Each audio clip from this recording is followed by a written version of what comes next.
Buonasera, benvenuti a una nuova puntata di Verona Live. Stasera, martedì 1 dicembre, parliamo di nascite e di famiglie, in particolare di famiglie numerose. Partiremo però da un dato preoccupante lanciato dall'Istat: per 100 persone decedute arrivano soltanto 67 bambini. Pensate che 10 anni fa erano 96. Questo è un dato del 2019, appunto registrato dall'Istat. I motivi che stanno alla base di questa statistica sono molti, cercheremo di capirne qualcuno, ma c'è anche chi per fortuna inverte la tendenza. Di questo e di molto altro ne parliamo stasera con Guido Strepparava, coordinatore della sezione veronese dell'Associazione Nazionale Famiglie Numerose, con Lisa Forasacco, presidente dell'associazione Nascere in Casa e ostetrica di Mamma Ninfea, e con Maria Vittoria Gatto, consigliera delegata all'istruzione e all'educazione del comune di Lazzise. Avremo poi in collegamento Stefano e Chiara Gottardi, genitori con una famiglia molto numerosa, poi vi scopriremo anche il numero di figli che hanno, e Daniele e Michela, due genitori con dei bimbi, di cui uno nato tra le mura di casa, e poi sentiremo perché. Ma prima di iniziare la nostra puntata e di entrare nel tema della giornata, come di consueto, vediamo come è stata la giornata dal punto di vista dell'emergenza Covid, e do la parola al collega Alessandro Bonfante. Sì, buonasera Matteo, buonasera a chi ci segue da casa. Andiamo a vedere i dati, come sempre, sull'elaborazione grafica di JD Visual, i dati nazionali delle scorse 24 ore, secondo i dati appunto elaborati dal Ministero della Salute. Meno 376 ricoverati con sintomi, meno 81 ricoverati in terapia intensiva, con un totale che però ancora è intorno alle 3.660 persone sul territorio nazionale.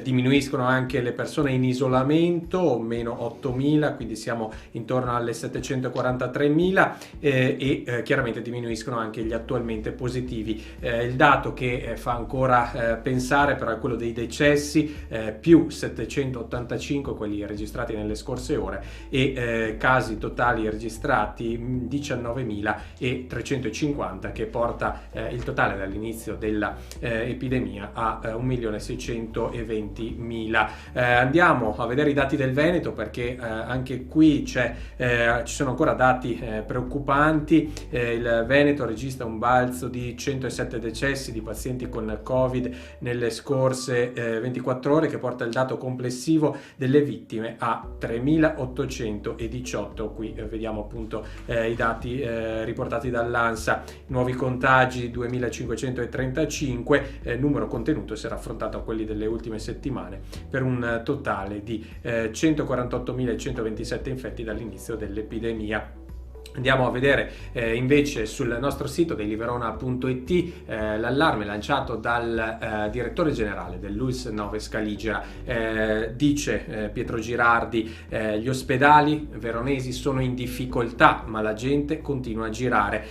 Ha detto Girardi i posti per i posti letto sono continuamente occupati, ma ancora ne mettiamo a disposizione sia posti letto ordinari sia posti letto in terapia intensiva, però c'è ancora troppa gente che va in giro senza rispettare correttamente le norme, quindi l'allarme lanciato da Girardi è proprio questo: il nostro personale è stremato, i letti sì vengono occupati, ne mettiamo a disposizione altri, ma non si può continuare così. Le persone devono stare attente e rispettare le norme. Questo è il monito anche del direttore generale del LUISS 9.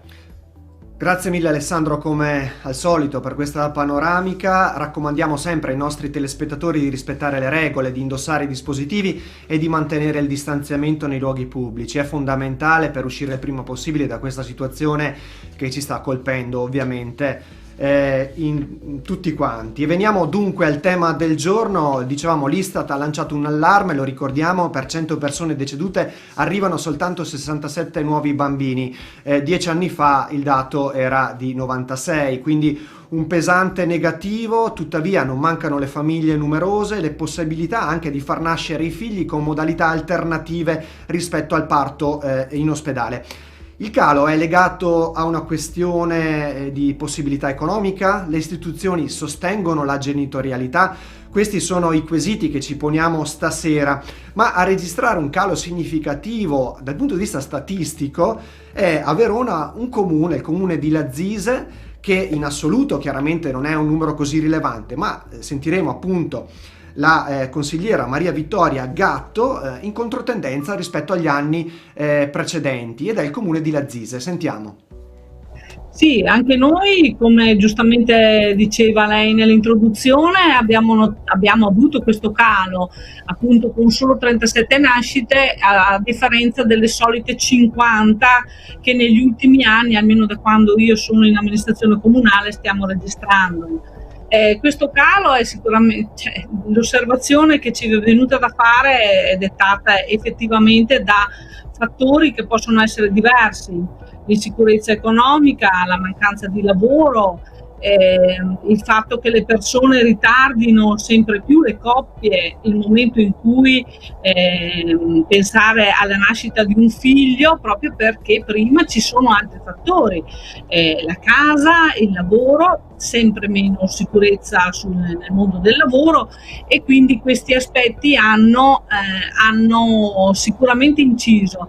Un altro aspetto che però noi ci sentiamo di segnalare, abbiamo percepito e percepiamo, è quello della mancanza di sostegno alla genitorialità.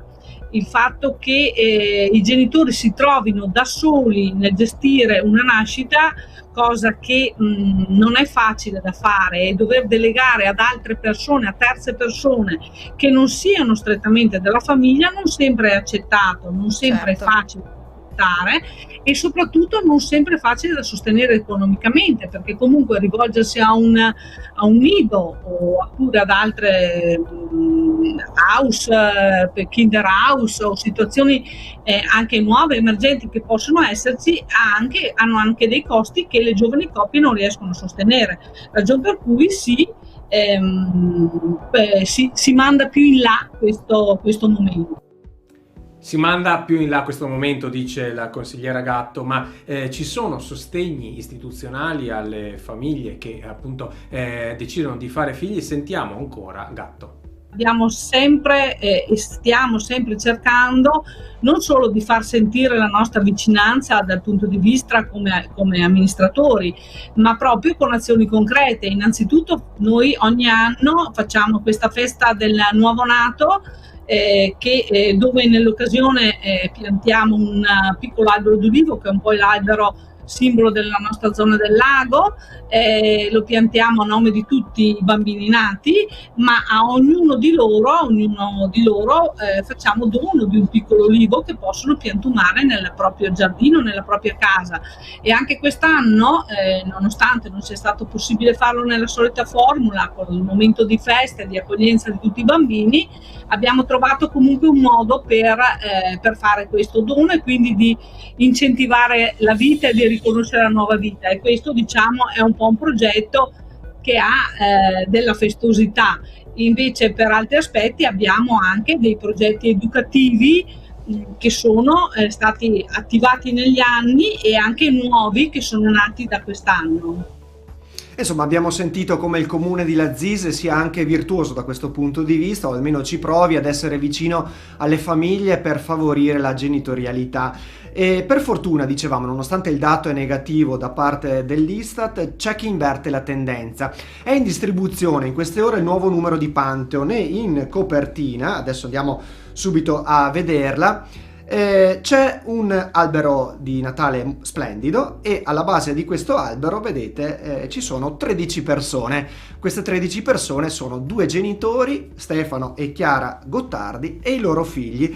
Insomma, una famiglia molto numerosa, che abbiamo ovviamente qui in collegamento, ospite questa sera in puntata. Benvenuti a Stefano e Chiara. Buonasera a tutti. Allora, leggeremo la vostra storia compiutamente sulle pagine del giornale, però stasera vi abbiamo voluto qui. Chiaramente sorprende, no? In un momento in cui ci sono le nascite in calo, dove si fa sempre più fatica ad avere dei figli, riscontrare ad oggi una famiglia con ben 11 figli riscuote simpatia ma anche curiosità, quindi partiamo un po' dalle curiosità. Insomma, 11 figli, intanto chiariamo quanti maschi e quante femmine e poi come vi organizzate in casa, perché questo è la vera, no, sfida che magari vista da fuori può essere l'interrogativo maggiore che va per la maggiore, no? Allora, sono composti da 4 femmine e 7 figli maschi.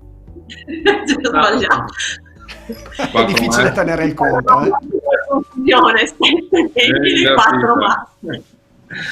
Siamo un po' Sì. agitati perché insomma non siamo abituati. Non vi preoccupate. Sì, ecco, vanno dall'età di 8 anni fino ai 27. Chiara, è difficile tenere il conto, no? Per una mamma, no? No, sono i calzini il mio problema maggiore. No, dai, non è vero.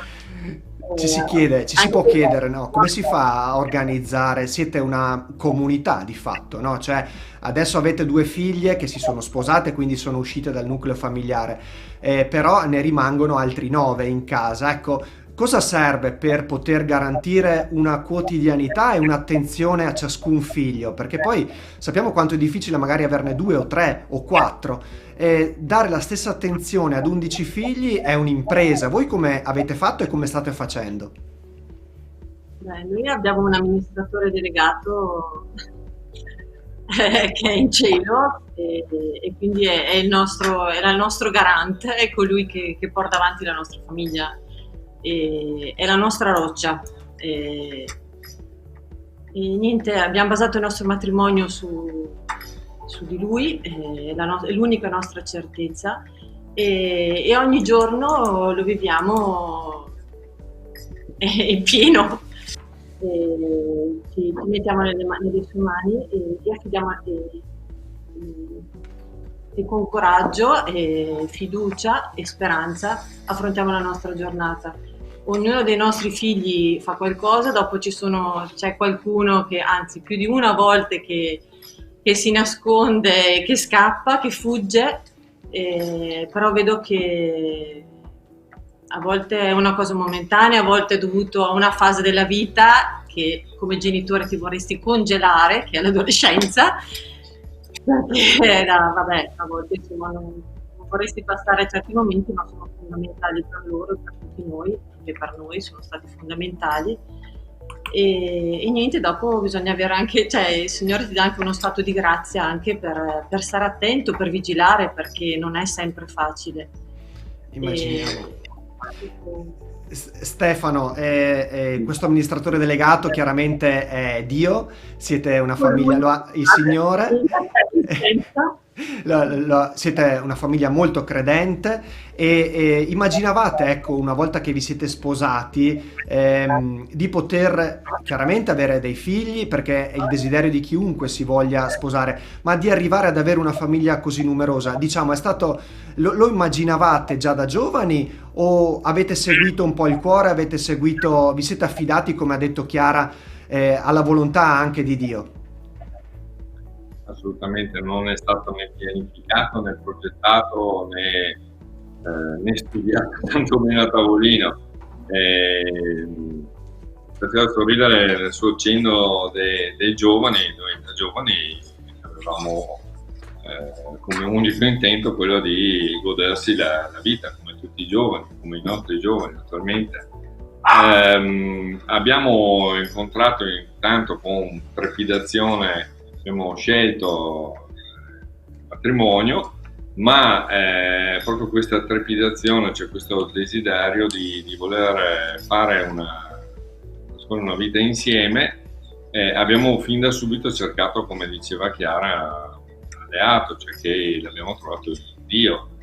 E questo fin da subito ci ha veramente consolato e dato la sicurezza di essere in buone mani e che oltre alla nostra ragione, cioè quindi alla concretezza, al pensiero dell'oggi, C'era un suo progetto che noi non sapevamo e non conoscevamo e non avevamo assolutamente idea. Abbiamo avuto figli singoli, non parti gemellari, quindi ognuno con la sua storia e con le nostre trepidazioni, perché ad esempio ricordo il terzo figlio, che è Giacomo. Abbiamo fatto quasi 9 mesi di preoccupazione: dove li metteremo a dormire, come faremo da lì a mangiare, cosa gli daremo, questo è. Quando è nato, l'ho preso in braccio e ho detto: ma come può un essere così, cioè, questo bambino, procurare delle difficoltà, dei danni? Ed è stato in quel momento lì in cui è effettivamente scattato la consapevolezza di essere nelle mani di Dio, di, come dice la Chiara, di essere un amministratore delegato che chissà cosa fa. Ecco, avete parlato di figli, chiudiamo magari questo primo intervento su questo tema, poi tornerete tra pochissimo proprio di nuovo con noi. C'è un'organizzazione anche tra di loro, insomma sono solidali perché è una catena, no? Avete faticato a insegnare loro le regole anche solidali tra fratelli e tra sorelle, o è stata una cosa quasi nata per inerzia tra di loro, tra i valori che hanno ricevuto? C'è un aiuto reciproco in primis tra di loro, che è ovviamente un aiuto fondamentale per voi genitori? Fin da subito è da dimenticare l'immagine della famiglia del Mulino Bianco. Si litiga, ma si fa la pace. Ci sono i momenti in cui vanno d'accordo e si solidarizzano su amicizie, su problematiche, e i momenti in cui si schivano e stanno distanti. E questo in realtà è quello che sta formando una persona, cioè è come ho detto, una palestra di vita, è quello che gli aiuterà anche ad affrontare le problematiche nell'ambito del lavoro, oppure anche nelle relazioni sociali. Quindi ci sono momenti in cui vanno d'accordo, momenti che no. Siamo avvantaggiati, per quello che diceva, sull'organizzazione, perché effettivamente tendono, insomma, a emulare i più piccoli. I più grandi hanno capito il meccanismo e e cercano di adottare delle soluzioni di fuga alle responsabilità, e ne approfittano chiaramente dei più piccoli. Però, come dicevo, è un aiuto, credo che sia un aiuto veramente importantissimo per la nostra.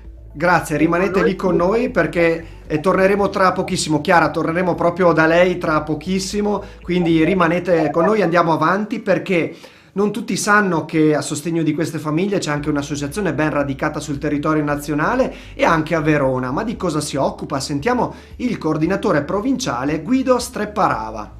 L'associazione si occupa di promuovere la famiglia numerosa, di interfacciarsi con i vari enti, quindi regione, comune, anche lo Stato, per far presente le nostre esigenze e avere una risposta politica.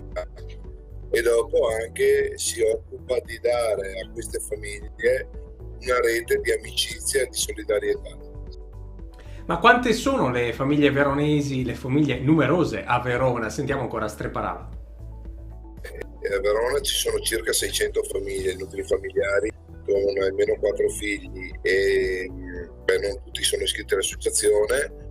Con le famiglie iscritte all'associazione c'è anche perché abbiamo delle attività tipo anche la distribuzione del cibo con il banco alimentare, quello qua della che c'è a Verona con la sede, quindi ci si vede per vari motivi, o per chi ha delle richieste di tipo fiscale, amicizie. Torniamo da Stefano e Chiara. Strapparava diceva: tra gli obiettivi c'è quello di fornire una rete di amicizia e solidarietà. Voi avete anticipato nell'intervista pubblicata su Pantheon che molte persone in questi anni vi hanno dato una mano gratuitamente e anche per molto tempo. È così, Chiara? Anche perché, insomma, organizzare dal punto di vista pratico una famiglia di 13 persone, dal punto di vista pratico e logistico, dicevamo prima i calzini, ma ci sono una miriade di altre situazioni in cui è richiesta coordinazione e forse anche aiuto esterno, no? Sì, abbiamo comunque, ogni bambino è arrivato col saccovoltino e anche con tante persone che ci hanno aiutato e sono stati insomma a provvidenza per noi in persona e sono stati anche degli angeli, perché anche senza,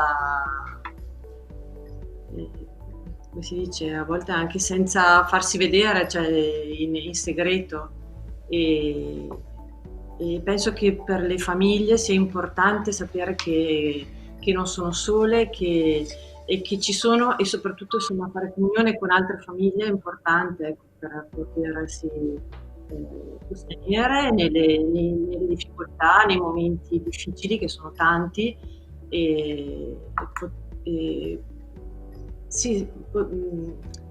si fa rete insomma tra famiglie, è importante questo, e vedo che anche noi siamo circondati da famiglie, ci si aiuta a volte, non so, quello che arriva con amici che ci portano la verdura gratuita e gratuitamente, o cose avanzate, cose che stanno per scadere, sono tutti gesti che cioè sono meravigliosi, sono importanti, o le persone che si offrono per aiutare qualcuno a fare i compiti. Ecco. Sì, è molto importante trasmettere questo messaggio che ci ha aiutato moltissimo anche a noi, non essere delle mosche bianche, cioè sapere che anche l'altro ha avuto un problema simile al tuo e l'ha superato. Cioè, quindi la solidarietà è questa, cioè è semplicemente anche un pensiero anche reciproco di un'altra famiglia, di un'altra coppia in difficoltà, perché cioè, oltre che le famiglie e i figli sappiamo che siamo anche delle persone. Nel matrimonio ci possono essere delle crisi, delle difficoltà, ma essere soli è devastante e si ottiene una quasi certa rottura. Sapere e avere un po' di essere in comunione con qualcun altro, senza tanti consigli, non sanno i consigli, ma sapere anche che l'altro ce l'ha fatta e che ci si può riuscire a farcela, questo è importantissimo. Ecco Stefano, perdoni magari questa domanda un po' tecnica, diciamo così, oltre alla solidarietà esterna, di persone esterne, di famiglie che vi stanno vicino, sappiamo che lei è un imprenditore, c'è una sorta di gestione anche aziendale all'interno della famiglia, si cerca un po' all'ottimizzazione dei costi, alla razionalizzazione delle risorse, con una famiglia così numerosa, si applica un po' il concetto imprenditoriale anche alla famiglia o è impossibile?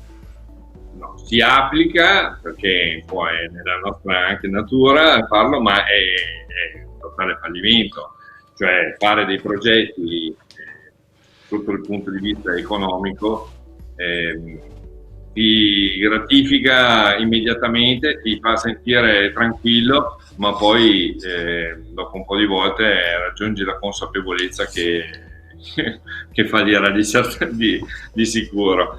Era anche quello che sentivo, cioè attendere, cioè fare la famiglia o attendere anche un solo figlio, pensando di poter ricevere un aiuto dallo Stato o da altro, si ottiene i dati che avete comunicato voi, cioè non c'è natalità.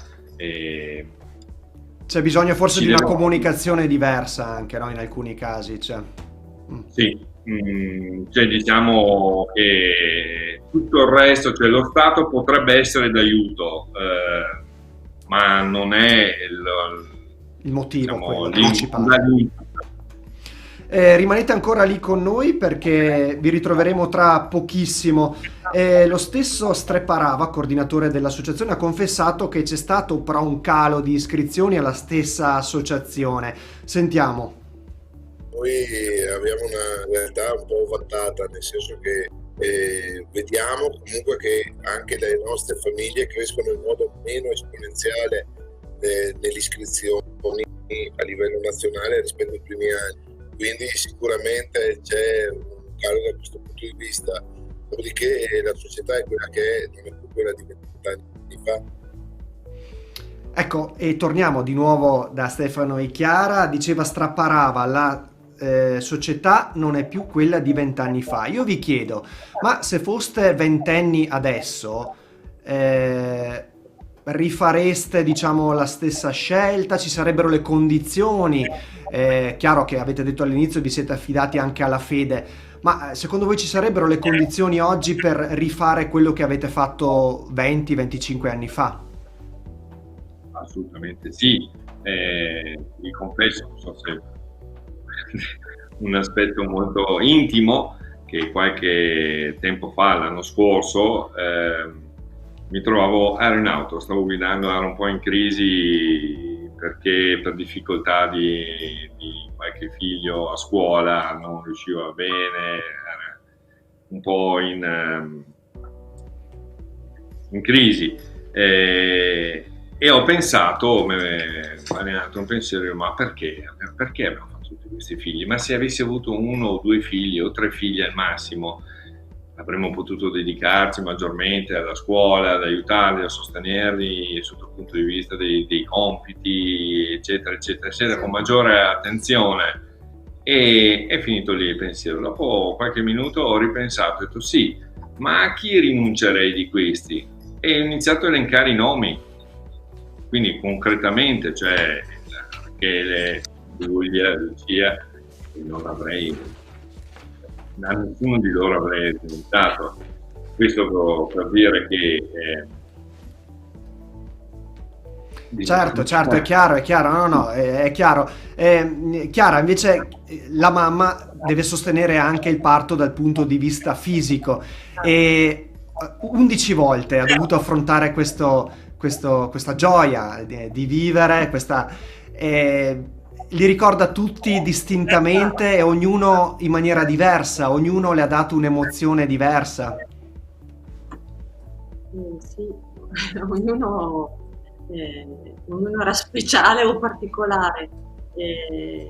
Non nascondo che ogni volta che rimanevo incinta avevo una paura incredibile di partorire, perché insomma la perdi la vita, ma dopo vedi che la dai, quindi è una cosa meravigliosa. Però per una mamma che aspetta è un momento particolare e molto delicato. Avete sempre partorito comunque in ospedale, perché poi adesso entriamo nel vivo della seconda parte della puntata, c'è anche questa modalità, incontreremo una coppia giovane che ha scelto anche di partorire in casa, ma proprio per avere quella familiarità, dopo sentiremo da loro il perché chiaramente. È una possibilità, un'alternativa a cui avete mai pensato, non ci avete mai riflettuto, non l'avete mai conosciuta neanche come opportunità concreta? Ma forse proprio perché sono una persona paurosa, ho sempre sentito il bisogno di avere lì il medico, cioè essere insomma in una struttura controllata, una struttura sicura, anche se è una bellissima cosa, cioè partorire a casa. Se si può, penso che sia. Posso farvi l'ultima grazie Chiara, posso farvi l'ultima domanda? Concretamente, guardando al futuro, voi avete faticato chiaramente tantissimo con una gioia di vivere nel far venire al mondo 11 figli. Abbiamo detto 2 figlie sono già uscite di casa perché si sono sposate. Progressivamente nel corso degli anni anche gli altri figli faranno la stessa scelta, quindi si sposeranno, avranno una famiglia e quant'altro. Vi spaventa l'idea di tornare ad essere voi 2 soli in futuro? Un po' sì. A parte che non saremo mai soli, perché è vero che sono nate via 2 figlie, ma abbiamo nipoti. Abbiamo guadagnato 2 generi, e un nipotino e uno in arrivo, quindi non saremo mai soli. È chiaro, dai. Siete già nonni, siete una coppia giovanissima con tanti figli, già nonni, complimenti, congratulazioni.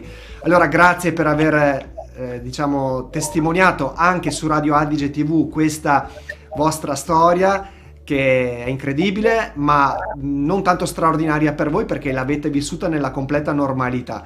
Invito i telespettatori a guardare, a leggere su giornalepantheon.it la storia di Stefano e Chiara, o di recuperare una copia di Pantheon Magazine e di leggere appunto quanto ci hanno rilasciato durante l'intervista. Grazie Stefano, grazie Chiara.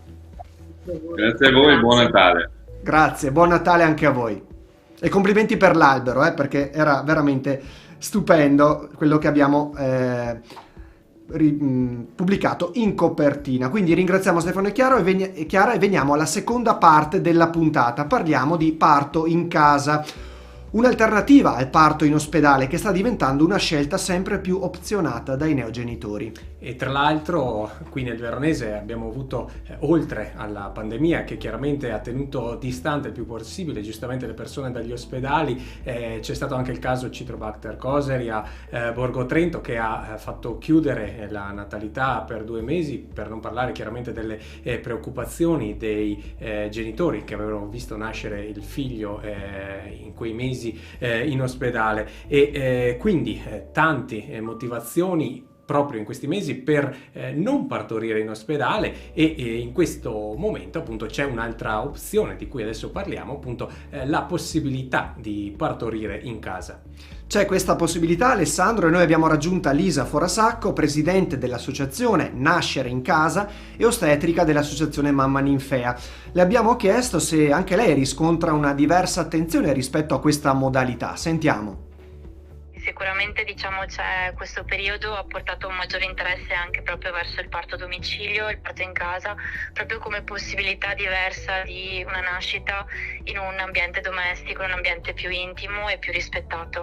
Quando un po' il sistema ha cominciato a compromettere i diritti che sono stati faticosamente così guadagnati nel tempo, per cui la presenza del papà in sala parto, la vicinanza e la non separazione del bambino dopo la nascita, sicuramente c'è stato un momento di grande paura da parte delle madri, quindi la ricerca a quel punto proprio di un qualcosa che fosse più vicino al loro benessere e ai loro interessi. Per cui ecco, il fatto che non venisse messo in discussione almeno queste 2 cose veramente importanti e vitali, che non dovrebbero mai essere messe in discussione, proprio anche come dice l'Organizzazione Mondiale della Sanità. E abbiamo in collegamento 2 giovani genitori, Daniele e Michela, che hanno 2 bimbi, uno nato in ospedale e l'altro invece in casa per scelta durante il lockdown. Benvenuti ragazzi. Buonasera. Grazie. Buonasera. Allora, ci incuriosisce un po' questa scelta, no? Pensate che abbiamo pubblicato su Verona Daily qualche settimana fa la notizia di una coppia di Cerro Veronese che avrebbe dovuto partorire una settimana dopo rispetto all'effettivo parto, quindi si sono trovati in una situazione di emergenza in casa e hanno partorito in casa grazie all'aiuto del 118 e di un'ostetrica che al telefono guidava un po' il giovane papà. E questa notizia ha fatto più di 1 milione di visualizzazioni, veramente è diventata virale, e quello era un caso perché si sono trovati in una situazione quasi di emergenza. Voi invece avete scelto di partorire in casa, come mai? Abbiamo scelto perché insomma già con la prima gravidanza abbiamo avuto in ospedale, e poi abbiamo preso sempre più consapevolezza di quanto era un momento importante, la nascita, e quindi volevamo che questo momento avvenisse tra le mura di casa, perché in un ambiente accogliente, rilassato e seguito comunque da delle persone, delle professioniste, dove non c'erano interferenze, dove potevamo essere noi protagonisti, noi insieme alla nostra bambina, e tutti e 3, e sentirci noi la vera forza, non demandare a qualcun altro questo momento nostro. E c'è un po' di timore, un po' di preoccupazione, almeno è stato il primo caso, diciamo, no? Nel senso, voi avete partorito una volta in casa. Alla vigilia di questo appuntamento, avevate qualche timore che qualcosa potesse andare storto? Perché nell'immaginario comune partorire in ospedale significa anche avere a disposizione strumenti e quant'altro. Mentre in casa, seguiti da professionisti, certo, però questa certezza viene a mancare. Mi sentite o si è frizzato il collegamento? Si è frizzato il collegamento. Andiamo avanti, torniamo dopo da Daniele e Michela, vediamo di ristabilire il contatto. Parlavamo di lockdown. Come hanno lavorato le ostetriche di Mamma Ninfea durante questo periodo? Sentiamo. Che per noi è scattata, diciamo, un po' il dovere, ecco, di munirci di tutti i dispositivi necessari per non diffondere il virus. Andando a domicilio, la possibilità, diciamo, di promiscuità che crea magari un ambiente chiuso è inferiore, proprio perché abbiamo il tempo da una visita all'altra proprio di disinfettarci, di cambiarci, e quindi, diciamo, la prospettiva è sicuramente direi sicura, proprio con l'utilizzo dei dispositivi, tant'è che in questi mesi non si sono verificati casi a nostro carico di compromissione da questo punto di vista. Di certo è che rispondere soprattutto a questa emergenza è stato rispondere soprattutto alla parte, ecco, anche un po' di sostegno psicologico proprio alle famiglie che in questo momento, oltre alla precarietà magari che vivevano da un punto di vista così proprio della situazione economico eccetera, hanno proprio sentito forte anche un po' una precarietà rispetto a quello che avevano invece sempre saputo rispetto alla nascita, ecco. Quindi il sostegno è stato sicuramente maggiore. Ecco, dovremmo aver stabilito di nuovo il collegamento, vediamo, eccoci qui, Daniele e Michela, ci sentite? C'è stato un piccolo problema, sì, no, di linea, ma no, non preoccupatevi, è sovente che possa accadere, insomma. Dicevamo, alla vigilia di un parto in casa ci possono essere dei timori, perché nell'immaginario comune essere in ospedale significa anche avere a disposizione strumenti qualora qualcosa andasse storto. In casa chiaramente ci sono dei professionisti, però non c'è tutta quella disponibilità di strumenti, di tecnologia e quant'altro. Avevate un po' dei timori e come riuscite a convincere le persone che ancora li hanno e che voi invece avete fugato questi dubbi alla luce della vostra esperienza? Sì, diciamo che questo è un aspetto che anche insieme alle ostetriche che ci hanno accompagnato nel percorso, perché il parto in casa non è esclusivamente il momento della nascita, ma parte mesi prima, in cui c'è comunque vieni comunque seguito appunto dalle professioniste, perché la gravidanza deve essere assolutamente a basso rischio e deve essere una gravidanza fisiologica, ma soprattutto c'è anche un'attenzione molto particolare a come viene affrontata mentalmente, diciamo, anche tutto proprio il processo. E anche in maniera proattiva vengono valutate poi quelle che possono essere degli ostacoli che potrebbero intercorrere nei giorni prima del parto o anche durante il parto. Quindi sicuramente essere preparati a saper come poter affrontare sia psicologicamente che anche praticamente è assolutamente un aiuto poi che nel momento fa veramente la differenza. Avete mai avuto ripensamenti, tentennamenti? Vi siete affidati un po' a Mamma Ninfea, no? Perché è la stessa Lisa Forasacco che vi ha seguito, vero Michela? Sì. Sì, già con la prima bimba ci avevano seguito, avevamo fatto il travaglio a casa e poi siamo andati in ospedale. Però diciamo che tra le due esperienze noi ci siamo sentiti più al sicuro tra le nostre mura domestiche, anche nonostante eravamo in piena pandemia, in lockdown totale, tutto chiuso, e nonostante mio marito lavora in ambulanza, quindi è andato a recuperare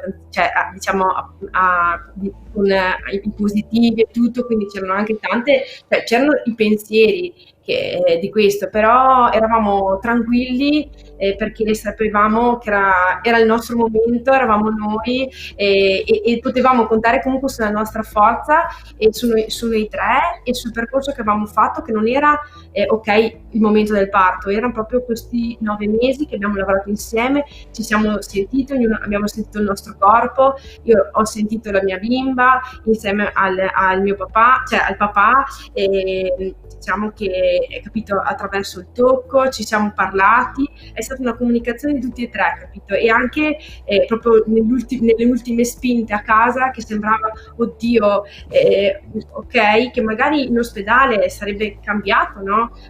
Cosa, mi è servito un attimo ricentrarmi, riprendere un attimo così, e in pochissimo è uscita la bimba, insomma, e l'ha presa Daniele e poi me l'ha data tra le braccia. Quindi avete due bimbe.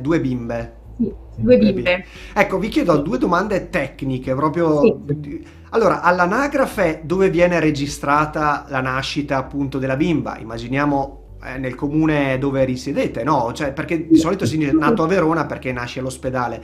E poi a livello di staff, diciamo, oltre a Lisa, c'era qualcun altro oppure eravate voi tre? Eravamo noi tre, e più Lisa e più un'altra ostetrica, di solito sono sempre due ostetriche che vengono, ok? E poi comunque un percorso, perché poi dopo la nascita le ostetriche sono rimaste con noi 6 ore dopo, e diciamo ci hanno accompagnato a letto, ci hanno seguito, e il pomeriggio poi è venuto un neonatologo a visitare la bimba, e la sera è ritornata l'ostetrica a ricontrollare, diciamo, sia la bimba che me, e poi comunque per 40 giorni le ostetriche sono venute in casa, ed è stata una cosa molto bella, anche perché anche tutta questa depressione postpartum, tutto quello, oddio, anche se è il secondo, cioè comunque ogni gravidanza è unica, e anche il tuo vissuto emotivo è unico, anche se è la seconda, e quindi loro ti accompagnano anche in questo momento. Però insomma siamo contenti di aver fatto questa scelta e di averla fatta in maniera consapevole, ecco, e quindi diciamo la paura non c'era, ecco. Daniele, grazie Michela. Daniele, per quanto riguarda l'anagrafe, dicevamo, dove viene registrata la nascita della bimba che nasce in casa? Viene registrata proprio nel comune di nascita, nel nostro caso è San Pietro in Cariano, quindi diciamo che sono quelle tessere sanitarie che magari vedi scritte delle persone magari degli anni 20, degli anni 30, nell'anno del 2020 l'abbiamo visto scritto sulla tessera sanitaria di nostra figlia. E anche questa è una rarità. Bene, state lì con noi perché torneremo da voi tra pochissimo. Adesso do la parola al mio collega Alessandro. E uno dei dubbi che potrebbero mettere in difficoltà delle famiglie che volessero seguire questo percorso è quello dei costi. Il parto in casa, appunto perché dicevamo bisogna affidarsi chiaramente a dei professionisti, il parto in casa può avere dei costi importanti. Sentiamo Lisa Forassacco che parla di questo aspetto. 2 coppie di genitori che hanno partorito con noi, dopo aver affrontato la loro esperienza, si sono anche chiesti come poter far sì che questa esperienza veramente diventasse e possa diventare più accessibile per tutti, perché poi ci sono delle leggi regionali in alcune regioni d'Italia che prevedono un rimborso anche parziale, diciamo, del costo sostenuto dalle famiglie per un parto in casa, quindi si sono mossi attivamente proprio per chiedere in regione questo tipo di riconoscimento. L'assistenza è un'assistenza molto consistente, per cui è difficile così comunicare dei costi unitari a livello veneto, a livello anche nazionale, però diciamo quello che noi assicuriamo è un percorso di assistenza in gravidanza, è una reprimività ostetrica per 4 settimane, 5 settimane intorno alla data del parto, sono delle visite domiciliari che si sviluppano in maniera appunto frequente in tutta la durata appunto del termine di gravidanza, l'assistenza al travaglio e al parto, la visita del neonatologo e di solito dalle 5 alle 7 visite nel dopoparto a domicilio, in modo da garantire una copertura per i primi 40 giorni, quindi è un'assistenza veramente molto molto molto ampia, e diciamo che per stare larghi così si aggira tra i 2.000 e i 2.500 euro. Sentiamo forte che sia corrisposta una somma relativa almeno a quel costo sostenuto verso gli ospedali alle famiglie che sostengono questa spesa perché scelgono consapevolmente attraverso un percorso di affidarsi a delle ostetriche libere professioniste specializzate in questo ambito che forniscono questo servizio. E una delle due coppie citate da Lisa Forasacco siete voi, Daniele e Michela, e torniamo appunto dalla nostra coppia di giovani genitori. Sappiamo che vi siete rivolti alla regione con una richiesta precisa che va proprio in questa direzione. Ecco, cosa vorreste dalla regione? No, ci piacerebbe che potessero, diciamo, riconoscere il parto a casa, in modo che possa essere una scelta consapevole e libera, che ogni persona possa sentire libera di fare, non che ci sia un limite di costi, perché anche noi, rispetto a questa scelta, con la nostra prima figlia, il fatto anche del costo non era la cosa primaria, però anche questo ci ha limitato e di conseguenza magari anche il parto forse che ha avuto con la prima figlia è stata, che è andato insomma non proprio come lo volevamo, cioè non che si può prevedere, però così il fatto di non sentirci in un ambiente che era il nostro non ha portato, diciamo, a un parto che come pensavamo, ecco. E però quello che nel senso, il non aver avuto la possibilità in quel momento, diciamo, di pagare la cifra, ok, ci ha limitato nella scelta, e vorremmo che tutte le persone che però vorrebbero fare questa esperienza arrivassero a questa scelta nel decidere se farlo o meno, non per una cosa economica, ma perché hanno preso coscienza. Ecco. E quindi abbiamo fatto insieme a un'altra coppia questa istanza proprio per chiedere alla regione di riconoscerla, visto che comunque anche in altre regioni poi conoscono. No.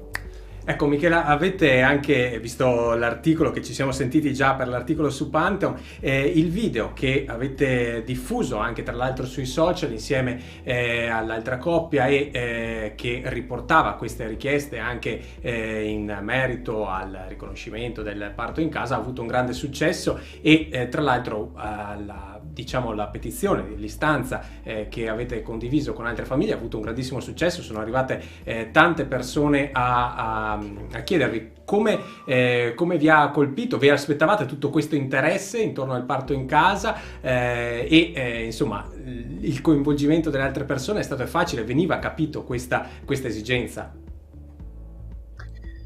Ma diciamo che sì, da una parte ci ha un po' stupito, nel senso che è un argomento che ha ancora molti pregiudizi, girano attorno a molti pregiudizi e anche molti tabù, proprio perché non si conosce com'è il percorso che porta a partorire in casa, qual è il coinvolgimento che viene comunque fatto dai genitori, dalla mamma, dal papà in prima persona, che di solito il papà è sempre quello che quando c'è il parto di solito non partecipa, no? Invece ecco, c'è stato questo riscontro, siamo stati molto colpiti da una parte e gratificati anche per quello che abbiamo deciso di fare. Ecco, e anche perché sì, vai. Altre regioni ci hanno proprio chiesto che magari non, cioè proprio come si può fare, capito? E possiamo fare anche noi, sostenervi, anche se erano non nella regione Veneto, e quindi ci ha stupito anche quello, perché ci sono arrivate mail anche di persone interessate proprio che magari non fanno parte neanche della regione Veneto, che però vorrebbero portare avanti questa campagna della nascita in casa. Michela, sono di nuovo io e ci auguriamo chiaramente che possiate far crescere ancora la famiglia. Adesso la famiglia Gottardi rappresenta forse un'eccezione, ve la auguriamo, insomma. Ma non avete dubbi sull'eventuale prossimo parto che dovesse esserci, no? Di nuovo in casa? Beh, sicuramente. Sicuramente. Insomma, dai, una bella testimonianza la vostra, perché si capisce con quanta serenità e con quanta tranquillità e convinzione abbiate affrontato questo parto. Abbiamo appunto sentito anche da Alessandro che ha intervistato un'altra coppia, ma ha parlato del vostro anche voi, ha citato anche voi, parlando sempre sullo stesso Pantheon in cui sono raffigurati in copertina anche i Gottardi, ci siete anche voi, e quindi ricordiamo a tutti i telespettatori che potranno conoscervi di più e meglio anche grazie al giornale, a Pantheon, e comunque se volete dare anche voi dei riferimenti su questa modalità lo potete fare adesso. Sì, allora, leggo.